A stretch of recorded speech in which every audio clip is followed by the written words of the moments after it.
Hey, so this is episode 2 of Coffee and Coparenting. So Coffee and Coparenting is this new series that I've started to discuss any tips and tricks to move forward with high conflict situations. Now, my last episode was about counterparenting, and the first tip was written communications. So the second tip in this series is going to be emotions. So managing emotions and fighting and everything like that. So what I have been doing to manage my emotions in these situations is just to remember that it is giving me the upper hand when the other party acts like a fool. And what I mean by this is, so there was a situation where there's been a couple situations where my kids have told me that their dad does not like to hear anything about me. So today they came home and told me that their dad thinks I'm crazy and that they're not allowed to talk about me at his house. So in this situation, what I do is I reminded them that they can talk to me about anything, whether it's their dad, school, friends, anything. This will maintain a good, healthy communication between me and them. So this is meant to encourage healthy communications between us so that in the future, we can, have trust and good communication. I want my kids to feel like they can come to me with anything, and I will be able to help them solve any problem that they may have, whether they're still little or grown. I don't like when other parents or the other party says, don't talk about that other person, blah, blah, blah. This shows me a lack of emotional intelligence. We are going to continue the discussion about counterparenting. So for an example, what do you do if your counterparent does not allow communications at their house regarding you? For example, what if you have a situation where your kids come home and say, hey, my other parent didn't allow me to talk about you today. They said that you were crazy. So in this situation, and this is a very common situation that I'm finding, in this situation, it shows a lack of emotional intelligence. This is a situation where the other party is not able to overcome the differences in the relationship. They're not over the breakup, and they are still holding begrudging feelings towards you, resentment, contempt, all of that. So in that case, you need to remind your children that they are able to come with you, whether they're still little or whether they're grown. You are going to be there for them, that they can talk to you about anything, and you want them to be able to maintain this open line of communication with you and trust.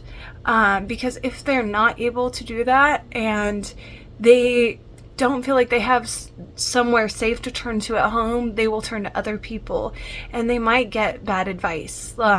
We've all been there. We've all done that, especially when we were younger. So, excuse me. So in this situation, it is only fair to remind the children that you think it's unfair that they're put in that situation, but to calmly and safely and very, very nicely remind them that you will be there for them no matter what. Thank you for the second episode of Coffee and Coparenting. Next episode will be about fighting courts and court orders. Hey everybody! So today's episode of Coffee and Co-Parenting is going to be about court orders and conflict.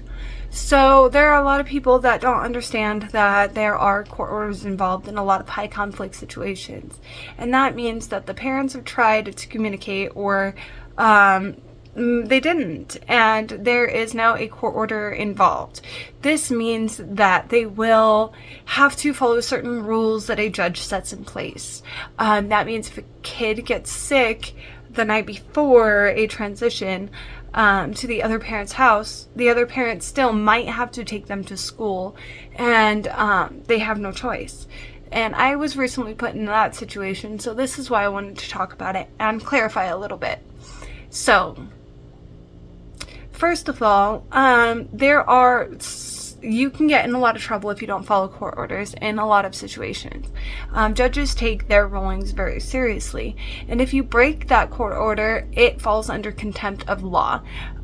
So that means that you do not find that what the judge said is correct and you go against it. That is not okay. I have had my counterparent break court orders many times, and I'm still trying to fight to make that situation right. So what should you do in this situation? And mistakes that I've learned from. My kids are eating lunch and they're having a dance party. I don't know. They're being crazy out there, making a lot of noise, listening to their show. I think they're done with their lunch. So in this situation, what you should do is you should document everything. Do not fight with your counterparent. Do not lash out. Do not show any emotions. Keep it as solid and gray as possible. And I'm learning that this is called gray rocking, and that we can make a whole nother video about what that actually means. But just do not show emotion. Do not let them see you struggle. Show emotion behind closed doors if you must, like I do, but don't let your counterparent see that you are breaking down, or broken, or anything that they can use against you in the future. So if they break the court order, document it, and if you have a lawyer, let them know immediately. If you don't, keep a list of dates, times, names, places, and incidents. Make it like a police report in your mind. Take photos if you can, take videos, use anything that you can as evidence, and keep it safe, keep it organized, and keep it clean. That way, when you do get your chance to fight back in court, you have everything laid out to where you are able to show the judges and the lawyers every instance of contempt or the breaking of the court order, and that way you can get the upper hand, hopefully, in your situation. This is what I'm doing moving forward. I didn't handle my past experiences very well, which is why I'm saying learn from my mistakes, and which is why I think I'm qualified to give this advice a little bit, because this is what I was told to do moving forward in order to protect myself. And this falls back to keep everything in writing. Writing is your best friend. Any verbal agreements can be argued, and hearsay is admissible in a lot of family courts. So just be cautious of that, and always be polite, be courteous, and be kind. The more that you show that you are trying to communicate with your counterparent, it only makes you look better. So when the other person acts like a fool, the court can see that, and they will actually use that in your favor, hopefully, in the end. In one of my recent videos, I talked about how difficult it was to counterparent versus co-parent, and I had a comment left that asked for a little advice on what to do, and there was another comment left asking for the same. So here's that video. So the first thing that I would recommend would be to limit your communications as much as possible. If you are in a situation where there is a lot of conflict and you guys are not able to get along,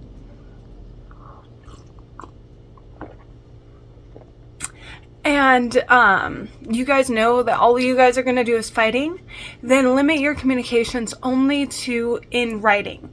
That way you guys, or you, can maintain a more professional demeanor in your communications. When you put it in writing, you're able to stop, slow down, and recall, or when you put it in writing, you are able to slow down and think about the words that you're choosing to say, more than if you are in a oral argument with somebody. So that being said, it is actually more beneficial to put it in writing, whether it's an email, text message, or through a parenting app like I do. So I use Talking Parents, and you guys would know that if you guys watched a couple of my last videos. Talking Parents was court ordered because of the high conflict in our situation. So basically, what I do is I have to get everything in writing, and I make sure that I am as emotionless as possible. So in your correspondence in writing, keep everything emotionless. Do not get mad, do not argue, do not fight, do not blame, do not do any of that stuff. Keep it as if you were sending an email to a colleague, and you wanted to keep it as professional as possible. Think about it like that. So the second thing that I would recommend is try to get everything recorded if you guys have to communicate physically, or you guys have to be in each other's presence physically. I started doing that recently because there are situations where I just don't feel comfortable, and he tries to talk to me when he's dropping off the kids, and I don't want that anymore, and I've made that very clear. So set your boundaries, stick to your guns, do not communicate, do not communicate in person if you guys only fight. That is my first tip. So thank you for joining me for this episode of Co-Parenting and Coffee. If you have any comments or questions, just leave them down below and we'll discuss. If you guys also have an idea for any episodes in the future, please let me know. This is all new to me, and I would like to know what you guys are struggling with as well as what I'm struggling with. So if you guys want to reach out, just leave a comment below and we'll definitely make a video about it. Thank you. Have a wonderful day, guys.